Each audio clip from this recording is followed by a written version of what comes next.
सीखते हैं कि लीनियर इक्वेशन को सिंप्लेक्स मेथड से कैसे सॉल्व किया जाए।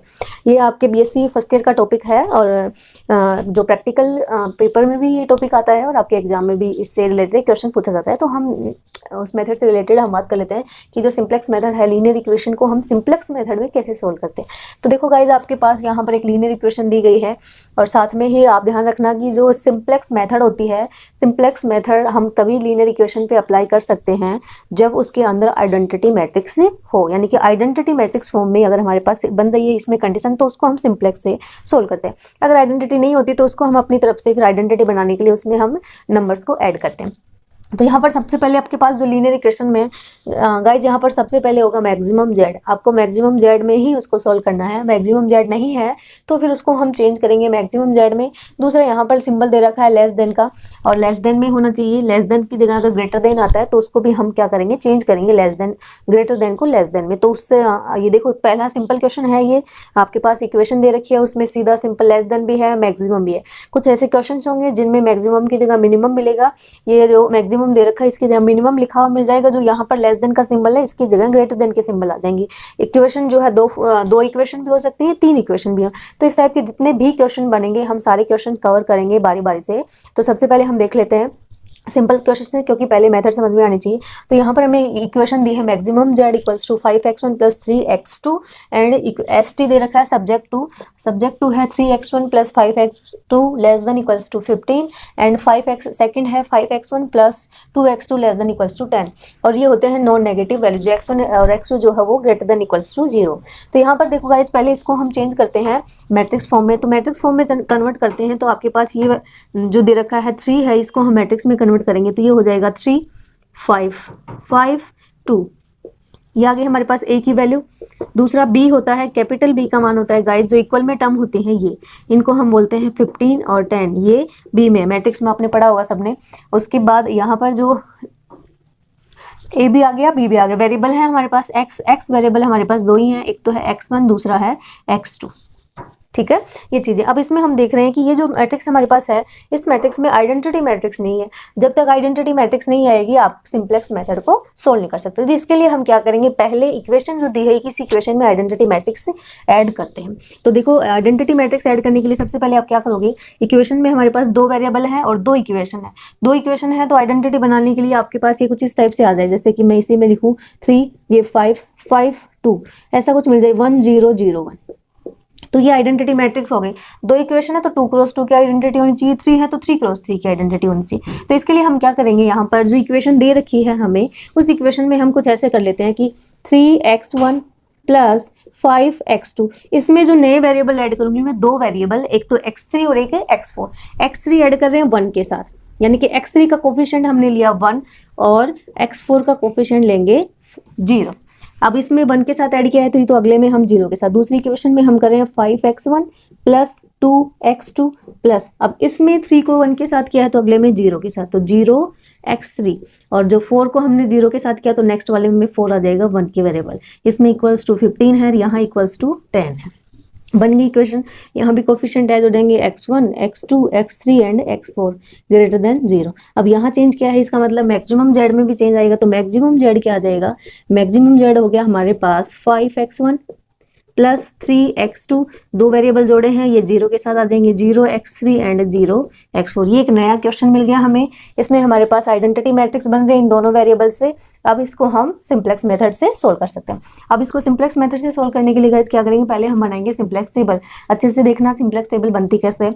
तो गाइस सबसे पहले लिखा जाता है यहाँ पर CJ,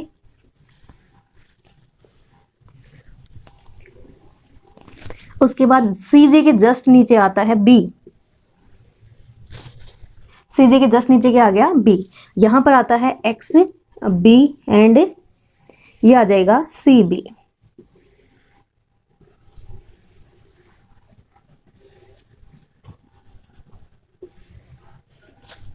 ठीक है, यहाँ पर वेरिएबल आ जाएंगे y1 y2 y3 and y4। नीचे आता है ZJ minus CJ, ZJ minus CJ। अब हमें ये तो हमने सिर्फ वैल्यू लिखी है टेबल के लिए। अब देखना क्या है कि बी में क्या आएगा।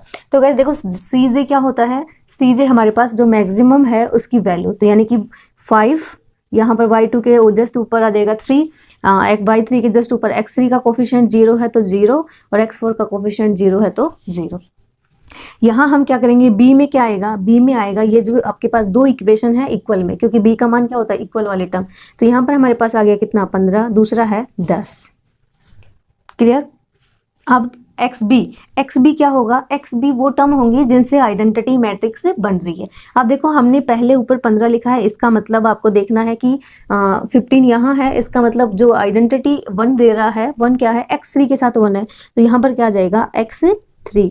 अगर आप 10 ऊपर लिख रहे हो तो फिर आपको नीचे वाली इक्वेशन लिखनी पड़ेगी, क्योंकि हमने 15 के सामने x3 जो है आइडेंटिटी दे रहा 1 के साथ, इसलिए हमने जो दो आइडेंटिटी मैट्रिक्स बनी है जिनसे सिर्फ वही दो कोफिशिएंट लेके चलेंगे, x3 और दूसरा क्या है x4। अब आपको देखना x3 का जो है कोफिशिएंट कितना है 0, तो यहाँ क्या आ जाएगा 0, और x4 का कोफिशिएंट कितना है 0, तो ये भी यहाँ भी क्या आ जाएगा 0। अब यहाँ पर हमें इक्वेशन लिखनी है दोनों, यहाँ 15 है तो यहाँ से हम लिखेंगे y1 के सामने तो 3 और y2 के सामने 5 और ये 1 और ये 0, यहाँ आ जाएगा गाइस 5, ये सेकंड वाली इक्वेशन, यहाँ 2 एंड 0 एंड 1। ये तो हमने क्या किया, टेबल बन गई। अब हमें निकालना है ZJ माइनस CJ। गाइस एक और चीज़ ध्यान रखना कि सिंप्लेक्स की टेबल कब तक बनेगी, ये टेबल बनेगी जब तक हम ZJ माइनस CJ नेगेटिव नहीं आ जाते तक पहले, यानी कि नेगेटिव है तब तक आपको टेबल बनानी पड़ेगी। इनकी वैल्यू जैसे ही पॉजिटिव आएगी हमारे पास x1 और x2 की वैल्यू आ जाएगी और आंसर आ जाएगा। आपको बनानी है टेबल, नीचे ZJ माइनस CJ का जो वैल्यू है वो पॉजिटिव नहीं आई तब तक आपको इसको सोल्व करना है। और दूसरी चीज अब देखो हमें निकालना है ZJ माइनस CJ। अब ZJ माइनस CJ कैसे निकलेगा, ZJ माइनस CJ के लिए देखो CB का इंटू करना आपके पास y1 के जस्ट नीचे वाली वैल्यू, फिर प्लस आपको 0 का इंटू करना है किससे, 5 से, यानी कि 0 का इंटू किया 3 से, 0 का इंटू किया 5 से, दोनों की जो वैल्यू आई उसको ऐड करो और माइनस कर दो किससे, CJ से माइनस करना, तो इसके जस्ट ऊपर माइनस क्या आएगा 5 से, यानी कि 5 को इसमें से माइनस करना पड़ेगा। तो 0 को हमने 3 से इंटू किया प्लस 0 को हमने 5 से इंटू किया, तो इसकी तो वैल्यू हो गई 0, यानी कि ZJ का मान आ गया हमारे पास 0। और CJ करना है, और CJ में y के जस्ट ऊपर CJ है, CJ की वैल्यू पहले के लिए पहली कॉलम के लिए CJ का मान कितना है 5, और हमें माइनस करना, तो यहाँ हमारे पास बच गया क्या माइनस का 5। सेम प्रोसेस अब हम y2 का निकालेंगे। y2 में ये दो एलिमेंट हैं, 0 का इंटू करेंगे 5 से, फिर हम 0 का इंटू करेंगे 2 से, दोनों को ऐड करेंगे, दोनों की वैल्यू क्या आ गई 0, और माइनस करते हैं CJ, तो y2 का मान CJ के लिए कितना है 3, तो यहाँ कितना आ जाएगा माइनस का 3। अब हम करेंगे देखो 0 का इंटू करेंगे 1 से तो 0 हो जाएगा, 0 का इंटू करेंगे 0 से तो 0 हो जाएगा, इन दोनों का प्लस 0 आ रहा है और CJ भी 0 है तो ये भी 0 आ गया। इसी तरह अगर हम 0 का इससे 0 करेंगे, 0 इंटू 1 करेंगे, ये वैल्यू 0 आ गई और CJ का मान भी क्या आ गया 0, तो ये तो आ गया हमारे पास 0। अभी देखो गाइज इसके अंदर टेबल में हमारे पास ZJ माइनस CJ का मान आ रहा है क्या, दोनों नेगेटिव आ रहे हैं, नेगेटिव आ रहे हैं, इसका मतलब नई टेबल भी बनेगी, अगली टेबल बनानी पड़ेगी। अब अगली टेबल बनाने के लिए हमें यहाँ 2 पॉइंट चाहिए, एक तो एंट्री पॉइंट और एक एग्जिट पॉइंट है, यानी कि एक तो एंट्री की और एक एग्जिट की। एंट्री की कैसे निकलेगी, ZJ और CJ में जो सबसे छोटा नंबर है, यानी कि सबसे छोटा हमारे पास यहाँ क्या है माइनस का 5, तो सबसे छोटा नंबर लेना -5, -5 हमने लिखा। अब -5 का मतलब हुआ कि ये जो फर्स्ट कॉलम है, ये फर्स्ट कॉलम क्या हो गई आपकी एंटर की, यानी कि एंटर की मिल गई हमें फर्स्ट कॉलम के लिए y1, यानी कि यहाँ से एंटर करेगा y1 तो एंटर करेगा। अब हमें देखना है कि एग्जिट की कौन सी होगी। एग्जिट की देखने के लिए गाइस क्या करोगे कि जो एंटर की है उस एंटर की के टेबल के अंदर जो एलिमेंट है, कॉलम फर्स्ट कॉलम मिली है हमें, फर्स्ट कॉलम के जो एलिमेंट हैं, यानी कि फर्स्ट कॉलम का फर्स्ट एलिमेंट डिवाइड हो जाएगा b के फर्स्ट एलिमेंट के साथ, और फर्स्ट कॉलम का 5 जो है वो डिवाइड होगा 10 के साथ। जो जब हम 3 का डिवाइड करेंगे 15 में तो बचेगा हमारे पास क्या 5, और जब हम 5 का डिवाइड करेंगे 10 में तो वैल्यू क्या आ जाएगी 2। इनको लिखा जाता है यहाँ। फिर हम इसमें से लेते हैं मिनिमम। अब इन दोनों में से छोटा कौन है, इन दोनों में से मिनिमम नंबर है हमारे पास 2, और मिनिमम 2 किसके सामने है x4 के सामने। इसका मतलब है कि एग्जिट की आ गई हमारे पास क्या x4, ये तो होगी एंटर की, एंड x यानी कि y1 तो एंटर करेगा, y और x4 निकलेगा। तो अगली टेबल में हम क्या करेंगे कि जहाँ x4 लिखा है उसकी जगह हम y1 नहीं लिखेंगे, लेकिन y1 को x1 की फॉर्म में कन्वर्ट करके लिखेंगे, तो नई टेबल बनेगी। x3 तो एज इट इज रहेगा, लेकिन जहाँ x4 है वो तो हट जाएगा और x4 की जगह क्या आ जाएगा x1। अब नई टेबल सीखो कैसे बनाने, तो प्रोसेस सेम टेबल बनाने का तो वही रहेगा। सबसे पहले हम लिखेंगे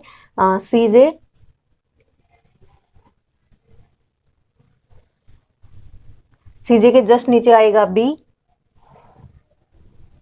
इधर आ जाएगा एक्स बी और सी बी को तुम आगे पीछे लिख सकते हो, कोई दिक्कत नहीं है। और एक्स बी के बाद आ जाएगा, ये आ गया एक्स बी और ये आ जाएगा सी बी।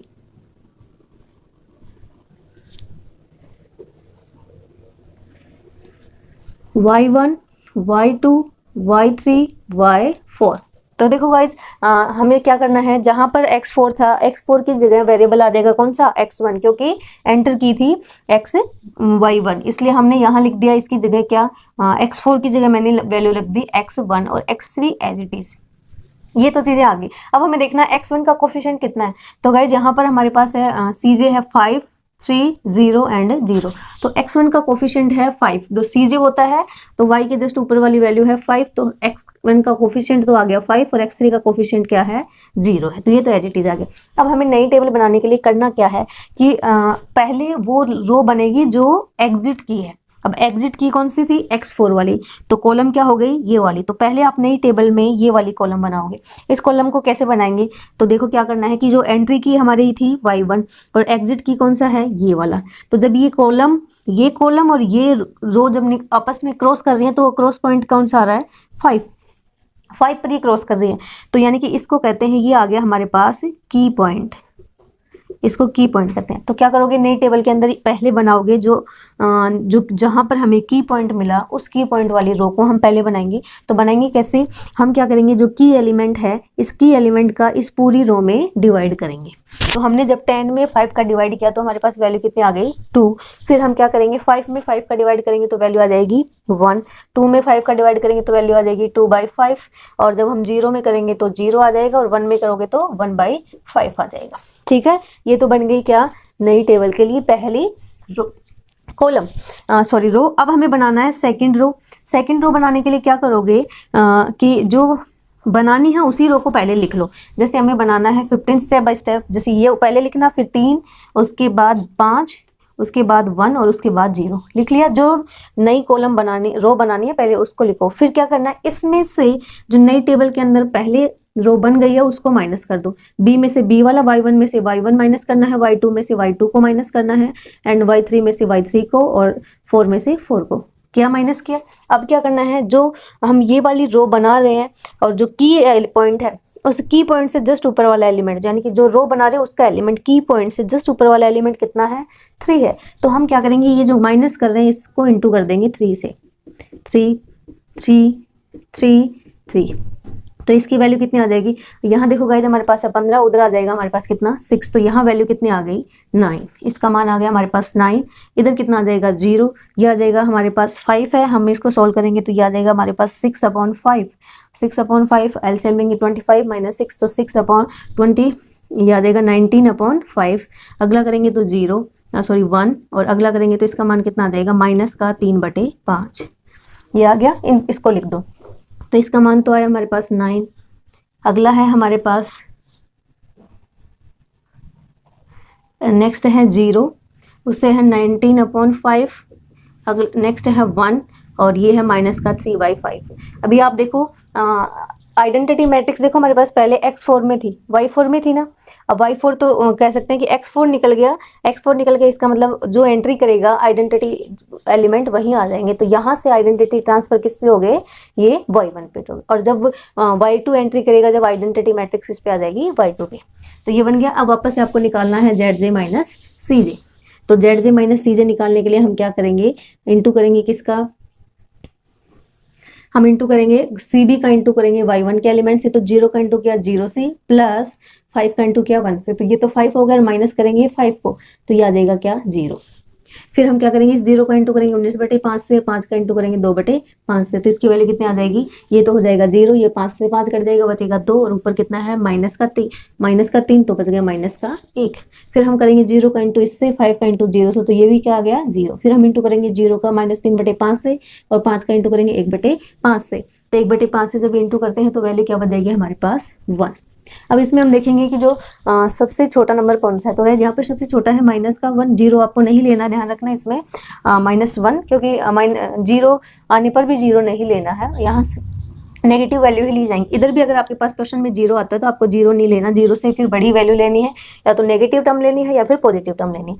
अब हमारे पास ये जो है एंट्री की आ गई, एंटर की मिल गई, एंटर की मिली y2 में, इसका मतलब y2 एंट्री करेगा। अब हमें देखना है कि एग्जिट की कौन सी होगी। एग्जिट की के लिए क्या करेंगे, इसका हम डिवाइड करेंगे इसमें। तो जब इसका हम डिवाइड करेंगे तो 9/19 का करेंगे तो 9 ये आ जाएगा हमारे पास 45/19, और जब हम 2/5 का भाग देंगे 2 में तो कितना आ जाएगा, ये आ जाएगा हमारे पास 5। ठीक है। अब अगर हम देखें तो जो दोनों में से छोटी वैल्यू कौन सी है, ऊपर वाली छोटी वैल्यू है। तो यहाँ से हम देखेंगे कि ये निकल जाएगा हमारे पास क्या, यहाँ से एग्जिट की क्या आ गई, एग्जिट की आ गई हमारे पास x3, यानी कि x3 का है निकल जाएगा, x3 निकल जाएगा। इसका मतलब यहाँ पर हमारे पास की पॉइंट कौन सा आ गया, की पॉइंट आ गया 19/5। अब हम नई टेबल बनाएंगे क्योंकि अभी इसमें नेगेटिव है, और टेबल कब तक बनेगी, जब तक सारी वैल्यू के नीचे जो ZJ CJ पॉजिटिव नहीं आता तब तक हम टेबल बनाते ही रहेंगे। अब हम बनाते हैं नई टेबल।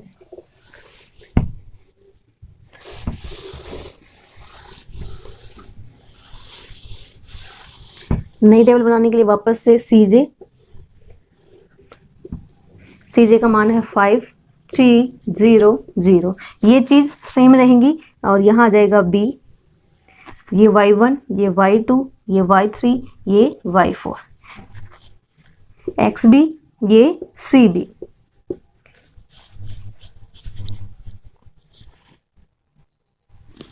XB एंड CB इनकी वैल्यू रख लेते हैं। अब देखो गाइज, x1 तो एज इट इज रहेगा, x3 की जगह क्या आ जाएगा, x2। अब x2 का कोफिशिएंट है 3 एंड x1 का कोफिशिएंट है 5। अब हमें नई टेबल बनाने के लिए पहले हमें जो की लाइन है हमारे पास, जो की पॉइंट किस रो में मिला है, की पॉइंट मिला है हमें फर्स्ट वाली रो में, इसका मतलब फर्स्ट रो पहले बनेगी। अब फर्स्ट रो बनाने के लिए हम क्या करेंगे, जो की पॉइंट है इसका पूरी रो में डिवाइड करेंगे।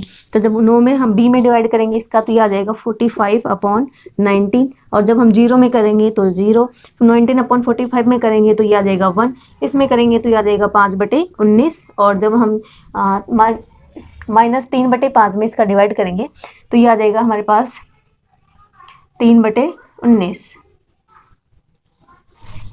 अब अगली टेबल बनाना है। अगली रो के लिए क्या करोगे, ये जो बनानी है इसको वापस से लिख लो, यानी कि 2 1 2/5 0 1/5। ये जो नई रो बन गई इसको इसमें से घटा दो, ये आ जाएगी 45/9 -0 -1 -5/19। ये नेगेटिव था तो ये नेगेटिव है, और प्लस जब ये नेगेटिव और घटाते हैं तो नेगेटिव नेगेटिव पॉजिटिव, तो 3/19 इसकी वैल्यू आ गई। गुणा किससे करना है, गुणा करने के लिए देखो इसके जस्ट नीचे वाला एलिमेंट है 2/5, तो 2/5 से कर दो गुणा, 2/5 इंटू 2/5 इंटू 2/5 इंटू 2/5।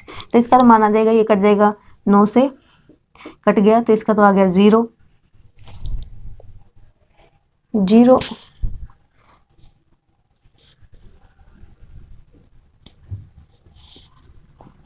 ठीक है, ये आ गया हमारे पास 19 से ये कटेगा नहीं गाइज, ये है 45/19, इधर है हमारे पास 45/19 एंड 2/5, तो 5 से काट देंगे तो ये आ जाएगा 9, 9 से गया तो ये आ जाएगा हमारे पास 19 38, और माइनस करेंगे इसमें से हम कितना 18 को एंड डिवाइड बाई 19, तो इसकी वैल्यू आ जाएगी हमारे पास 20/19। तो इसका मान कितना आ गया, 20/19।